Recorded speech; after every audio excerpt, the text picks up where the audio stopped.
آسمانوں سے فرشتے جو اتارے جائیں، وہ بھی سچ بولے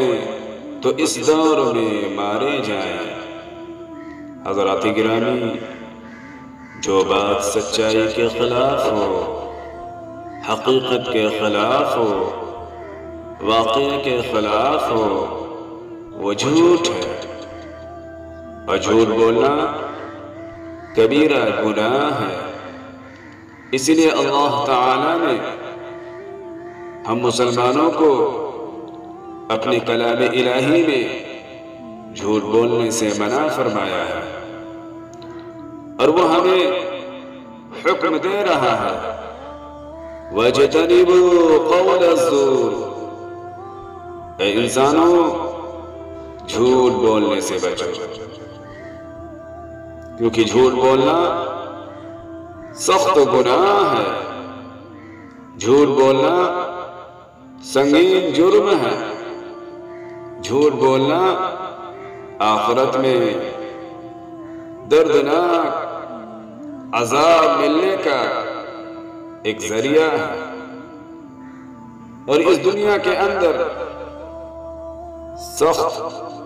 نقصان کا باعث ہے، کیونکہ جو آدمی جھوٹ بولتا ہے اس پر کوئی بھروسہ نہیں کرتا، اور نہ ہی ہمارے سماج میں، ہماری سوسائٹی میں اسے عزت ملتی ہے، بلکہ ایسا آدمی پورے معاشرے میں ذلیل و حقیر سمجھا جاتا ہے۔ تو میرے دوستو، جس طرح سچ گوئی سماج میں ایک مضبوط اخلاقی قوت ہے، اسی طرح جھوٹ ایک بہت بڑی اخلاقی کمزوری ہے۔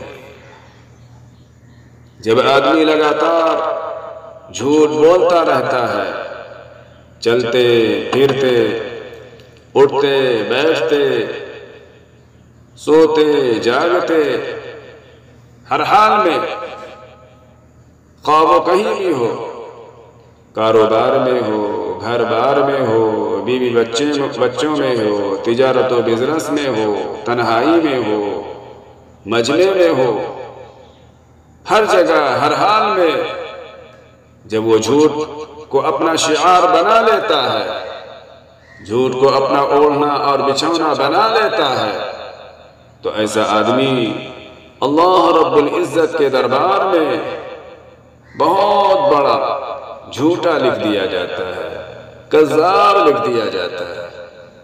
کیونکہ حدیث پاک کے اندر فرمایا گیا وَإِنَّ الرَّجُلَ لَيَكْذِبُ حَتَّى يُكْتَبَ عِنْدَ اللَّهِ كَذَّابًا۔ پھر میرے عزیز دوستو، قرآن مجید کے اندر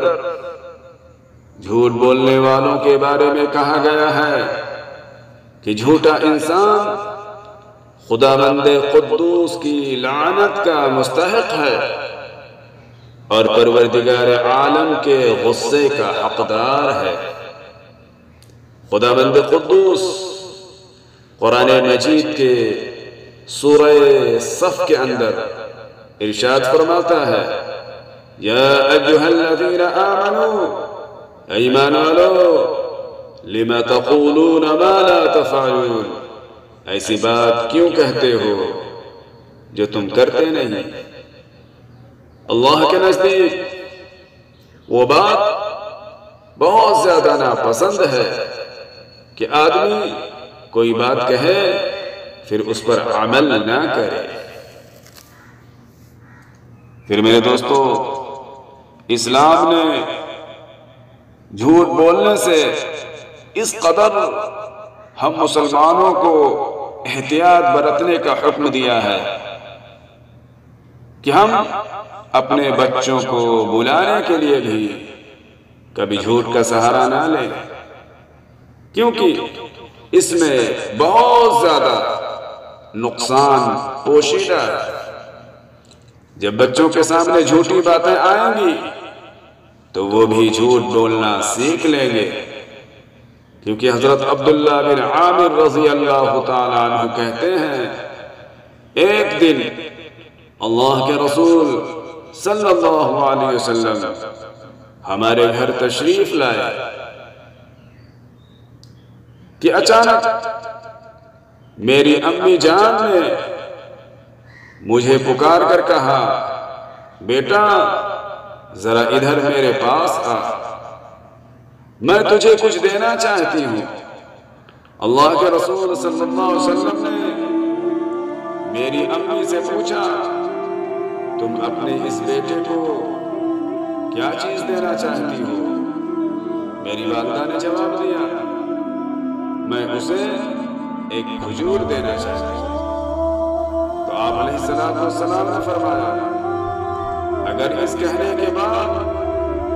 تم اپنے اس بچے کو کوئی چیز نہ دیتی تو سمجھ لو تمہارے نامہ اعمال میں ایک جھوٹ لکھ دیا جاتا ہے۔ میرے بھائیوں، جھوٹ ایک ایسی نحوست ہے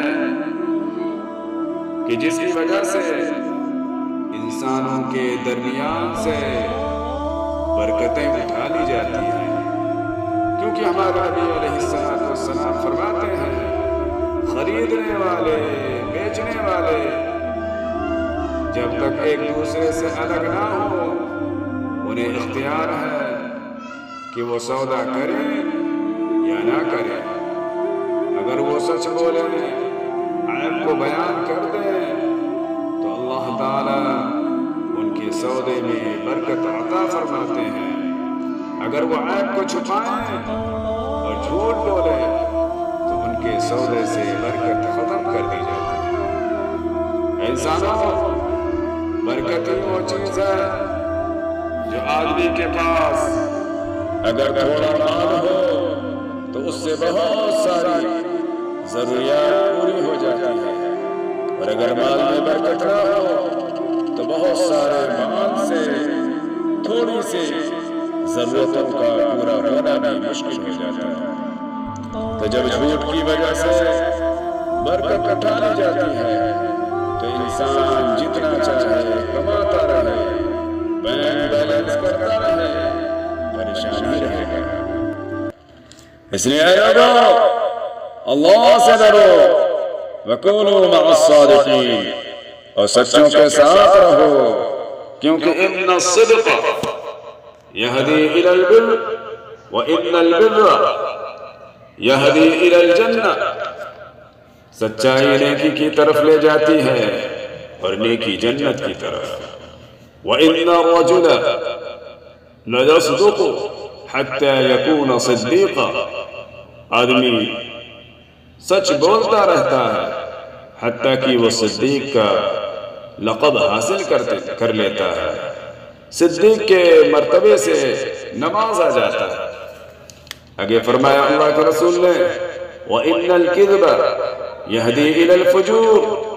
وَإِنَّ الْفُجُورَ يَهْدِي إِلَى النَّارِ، اے لوگو جھوٹ سے بچو، کیونکہ جھوٹ آدمی کو بدکاری پر ڈال دیتا ہے اور بدکاری اس کو دوزخ تک پہنچا دیتی ہے۔ وَإِنَّ الرَّجُلَ لَيَكْذِبُ حَتَّى يُكْتَبَ عِنْدَ اللَّهِ كَذَّابًا، اور آدمی جھوٹ بولتا رہتا ہے اور جھوٹی کو اختیار کر لیتا ہے یہاں تک کہ اس کو اللہ کے ہاں بہت بڑا جھوٹا لکھ دیا جاتا ہے۔ میرے عزیز دوستو، ایک مسلمان جو سچے دل سے اللہ اور اس کے رسول پر ایمان رکھتا ہو وہ کبھی جھوٹ نہیں بول سکتا ہے، کیونکہ ایمان کی بنیاد ہی سچائی پر ہے۔ اس لیے اللہ تعالیٰ فرماتا ہے انما یفتر الکذب الذین لا یؤمنون بآیات اللہ، جھوٹ تو وہی لوگ بولتے ہیں جو اللہ کی نشانیوں پر ایمان نہیں رکھتے۔ اب اگر کوئی آدمی جھوٹ بولتا ہے اور اپنے آپ کو ایمان والا بھی کہتا ہے، اپنے آپ کو مومن بھی کہتا ہے، تو اسے سمجھ لینا چاہیے کہ اس کا ایمان ابھی تک مکمل نہیں ہوا ہے، کیونکہ مومن کی فطرت میں ہر طرح کی عادتیں ہو سکتی ہیں، مگر اس میں جھوٹ، خیانت اور وعدہ خلافی کی صفت نہیں ہو سکتی۔ یہ تینوں کی تینوں عادتیں منافقین کی ہیں، ایمان والوں کی نہیں ہیں، کیونکہ حدیث پاک میں فرمایا گیا ہے آیت المنافق ثلاثہ اذا حدث كذب واذا وعد اخلف واذا اؤتمن خان۔ میرے اسلامی بھائیوں، جس طرح ہم لوگ دنیا کی چیزوں کے اندر خوشبو اور بدبو محسوس کرتے ہیں، اسی طرح ہم اپنے اچھے اعمال میں اور برے اعمال میں خوشبو محسوس نہیں کرتے، مگر اللہ کے معصوم فرشتوں کو اس کا احساس ہوتا ہے۔ ہمارے اچھے اعمال میں خوشبو اور برے اعمال میں بدبو ہوتی ہے، جس کا احساس اللہ کے معصوم فرشتوں کو ہوتا ہے، اور اسی برے اعمال کی وجہ سے، اسی برے اعمال کی بدبو کی وجہ سے وہ فرشتے 1 میل دور ہٹ جاتے ہیں۔ اللہ کے رسول صلی اللہ علیہ وسلم نے فرمایا جب بندہ جھوٹ بولتا ہے تو فرشتے اس جھوٹ کی بدبو کی وجہ سے 1 میل دور چلے جاتے ہیں، اور 1 میل 4000 گز کا ہوتا ہے، 4000 ہاتھ کا ہوتا ہے۔ تو معلوم یہ ہوا کہ جھوٹ بولنے والا جب جھوٹ بولتا ہے تو اس کے منہ سے بدبو آتی ہے جھوٹ کی، جس کا احساس فرشتوں کو ہوتا ہے۔ پھر میرے دوستو، ہمارے معاشرے میں، ہمارے سماج میں، ہماری سوسائٹی میں، ہمارے آس پاس کچھ ایسے لوگ بھی رہتے ہیں جو جھوٹ بولنے کے عادی ہیں، جھوٹی خبریں پھیلانا، جھوٹی افواہوں کو عام کرنا ان کی فطرت ہے۔ وہ کوئی بات زبان سے نکالتے ہیں تو بڑی تیز رفتاری سے ان کی وہ بات دنیا میں پھیل جاتی ہے۔ ایسے لوگوں کے لیے آخرت میں دردناک عذاب کی خبر سنائی گئی ہے۔ اللہ کے رسول صلی اللہ علیہ وسلم نے فرمایا میں نے خواب دیکھا کہ 2 فرشتے میرے پاس آئے اور میرا ہاتھ پکڑ کر ایک پاک جگہ لے گئے۔ وہاں میں نے دیکھا ایک آدمی بیٹھا ہوا ہے اور دوسرا شخص اسی کے پاس اپنے ہاتھ میں لوہے کا ایک آکڑا لیے کھڑا ہے۔ پھر اس بیٹھے ہوئے آدمی کے جبڑے چیرتا ہے، یہاں تک کہ اس کی گدی تک چلا جاتا ہے۔ پھر دوسرے جبڑے کو چیرتا ہے اور وہ دوسرا جبڑا بھی گدی تک چیرتے ہوئے چلا جاتا ہے۔ اس بیچ میں پہلا والا جبڑا ٹھیک ہو چکا ہوتا ہے اور پھر دوبارہ اسے چیرنا شروع کرتا ہے۔ میں نے پوچھا یہ کون ہے؟ ان دونوں فرشتوں نے جواب دیا یہ وہ آدمی ہے جو دنیا کے اندر جھوٹ بولتا تھا اور اس کی جھوٹی باتیں بیان کی جاتی تھی جو دنیا میں چاروں طرف پھیل جاتی تھی، عام ہو جاتی تھی۔ اس کے ساتھ قیامت تک ایسا ہی معاملہ ہوتا رہے گا۔ اس لیے اے مسلمانوں، ہمارے لیے ضروری ہے ہم لوگ اپنے آپ کو جھوٹ سے بچائیں، جھوٹ بولنے سے بچائیں، جھوٹ سننے سے بچائیں، جھوٹا عمل اختیار کرنے سے بچائیں، اور کبھی مذاق سے بھی جھوٹ نہ بولیں اور نہ ہی کسی کو ہنسانے کے لیے جھوٹ بولیں، کیونکہ حدیث پاک کے اندر فرمایا گیا ہلاکت و بربادی ہے ان لوگوں کے لیے جو قوم کو ہنسانے کے لیے جھوٹے قصے بیان کرتے ہیں۔ ان کے لیے ویل ہے، ہلاکت و بربادی ہے۔ جو لوگ ہنسی مذاق میں جھوٹ بولتے ہیں اور لوگوں کو ہنساتے ہیں، ان تمام لوگوں کے لیے ان احادیث مبارکہ میں بہت بڑی عبرت ہے، بہت بڑی نصیحت ہے۔ اللہ ہم سب کو جھوٹ بولنے سے بچائے، جھوٹ سننے سے بچائے اور جھوٹا عمل اختیار کرنے سے بچائے۔